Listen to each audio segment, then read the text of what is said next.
Hi, I'm Beck and welcome to the finally fall book tag while it is spring in Australia. So many people are celebrating fall, which makes me want to grab a blanket and be cozy on my couch and read a ton of books. So let's jump into these fall themed questions. Question 1 is, in fall, the air is crisp and clear. Name a book with a vivid setting. I may as well get this one out of the way quickly because everyone is going to talk about it because it's such a cozy book, and that is Legends and Lattes. When I read this, I feel like I am in the cafe that Viv has created. She's left her job as a bounty hunter and she's started this cafe in a city where nobody has heard of coffee before. And this coffee shop is so cozy and it makes me want to nestle in the corner and read a book and drink my coffee and eat all of the delicious pastries. So Legends and Lattes definitely has a very vivid setting. Question 2 always makes me laugh because it has such a vivid 180 in it. Listen to this. Question 2. Nature is beautiful, but also dying.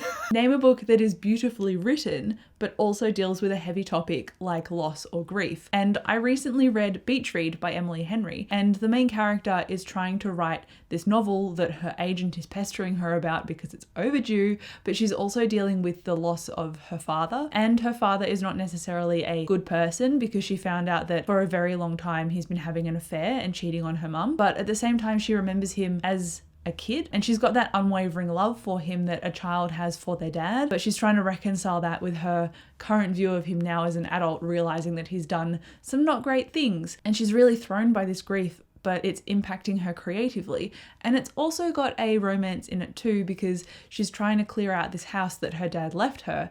And next door to this house is this guy that she had a huge crush on in college. So she's trying to figure herself out and where she now stands in her life with all of these changes, dealing with grief and loss and feeling cut off from her family, but then also trying to write this book that she has no idea where to start with. So definitely nature is beautiful, but also dying. I feel like Beach Read very clearly fits because it very much balances those themes and it does a really great job of conveying character as well. I was very impressed with it. Question 3 is back to school season, and it is name a book that is a non-fiction that taught you something. And I'm on a massive kick right now to organize my finances. So She's on the Money is a book that I recently read, and it was based on a podcast and has since become a book. And I think there's another book in this very loose companion series about investments, whereas this one was about just organizing your money from like a base level, and then obviously you're going to level up with investments. So now that I've read it, I'm like, I understand how to save. I think I'm quite a good saver, but there's some probable strategies in there that I can definitely benefit from. So I've not necessarily learned something new, but I've revitalized my existing knowledge. So I'm looking forward to getting everything in order because I'm somebody who loves a good list. So I'm going to make a whole lot of lists, and She's on the Money has given me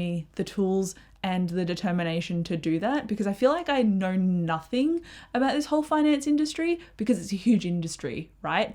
It's like scratching the surface of knowledge that you feel like you can attain. So I'm starting on that journey and I'm really excited about it thanks to She's on the Money. I've joined the community at last. My sister has been on me to join this community. So I'm finally dipping my toe in. I'm getting my stuff organized. It's going to be a great time. Question 4 is, in order to keep warm, it is good to spend some time with people we love. Name a fictional family, household, or friend group that you'd like to be a part of. And if you know what my favorite book is so far in 2023, you will absolutely know the answer to this question without even needing to listen further, but do listen further if you are not sure because it is Wolfsong by TJ Klune. This is a story about Ox, and he feels very much unmoored and abandoned when his father leaves him. His father's not a very great person, and Ox and his mother are very much rebuilding themselves after he leaves. And Ox is also making friends and building a bond with the family across the road, the Bennett family. But the Bennett family also has secrets. If you couldn't tell, it is an urban fantasy book about werewolves, and Ox gets very much caught up in this world. But it's also got such a strong, uniting vibe of found family, which is absolutely beautiful. It is heart-rendering in some parts, and the journey that Ox goes on is incredible. I want to be part of this family. They sound amazing. I also want to go over for their Sunday lunches every week. Like, it just sounds so good and so cozy and very vulnerable but connected. And that's honestly the tone that I look for whenever I pick up a book. Question 5 is, the colourful leaves are piling up on the ground. Show us a pile of fall coloured spines. I did not prepare this earlier, so I now have to gather them. This suits. I mean, there's no red, but there wasn't a red book within reach. We've got Battle Mage, Golden Boy, Legends and Lattes, which is confusing because it's got a purple cover, but the spine is yellow. The Alloy of Law by Brandon Sanderson, which is the US edition. The UK editions are the blue and white ones, which are my preference, but I had a sneaky copy available to me for the purpose of this book stack. And then the Blood Mirror, which I feel like there's red in there, so There's the red quota I was looking for. Then we've got question 6, which is fall is the perfect time for telling stories by the fireside. Share a book wherein somebody is telling a story. You've probably guessed which book I'm going to show you, because it is the classic fantasy that everyone talks about when you think about telling a story, and that is Name of the Wind, because Quoth is recounting his story over the past couple of days in an inn, and he's recounting what has happened throughout his childhood through all these cataclysmic events, which involves a magical school, him learning magic, and also being a musician. This is such a lyrical story, and it's very descriptive as well. It's very immersive. That's why I love this book so much. I've got another one as well, and unfortunately I've lent the first book in this series to a friend, but the second book actually also takes place in a tavern where a retelling of a story is occurring, and that is The Name of All Things, or the first book, The Ruin of Kings by Jen Lyons. Both of them are told in that reflective narrative standpoint where characters are progressed further in the story and they're looking back and recounting events that have happened. In the first book, that's kind of under duress, and in the second book, it's more of a conversation. So that format is played with a little bit. In this series overall, it's done in each book. And while I love that structure, I think sometimes narratively, it held things back from being a little bit more action-packed, because you're like, oh, well, I know who's telling the story and I know who's involved. It minimizes the stakes in some aspects of the story, but then it increases the mystique of others. So it definitely has benefits. I read this series this year and absolutely adored it. It definitely still kept some surprises up its sleeve, that's for sure. Then we've got question 7, which is share a dark, creepy read.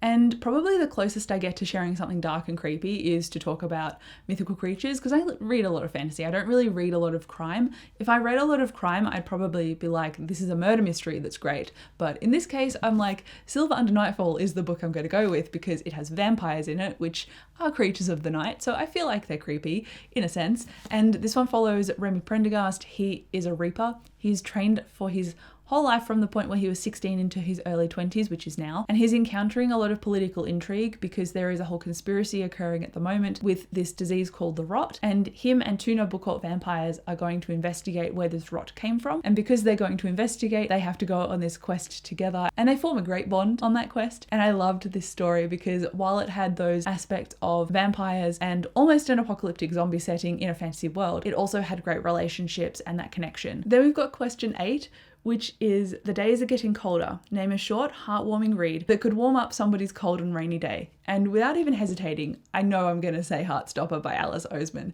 because this is so sweet and so wholesome and so safe and supportive. I'll read it no matter what season it is. This just brightens my day no matter what. Question number 9 is fall returns every year. So name an old favourite that you would like to return to soon. And for me, that will be Robin Hobb. This is a special edition. I thought I'd choose something different to show in this video, given that I keep shaming myself in almost every video lately, saying I need to continue reading Robin Hobb, because I'm still reading the second book, or rereading rather, and I've been taking my sweet time to do so. Robin Hobb's universe is so deeply engaging and thought-provoking, and it makes you feel so much, but it's also very slow-paced, but in a good way. It's not boring and it doesn't rush you, but it means you need to be in the right frame of mind to read it, because if I'm trying to finish my whole TBR cart, for example, it's not quite right to pick up Robin Hobb, because that is encouraging you to slow right down.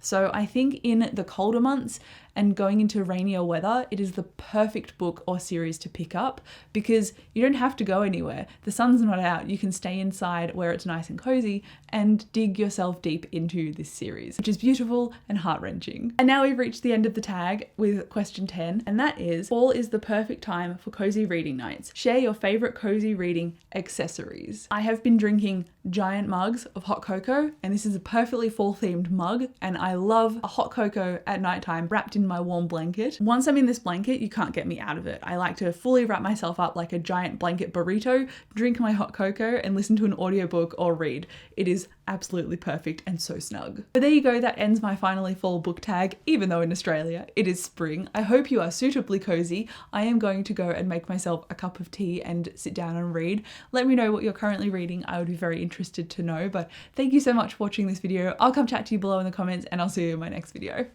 Bye.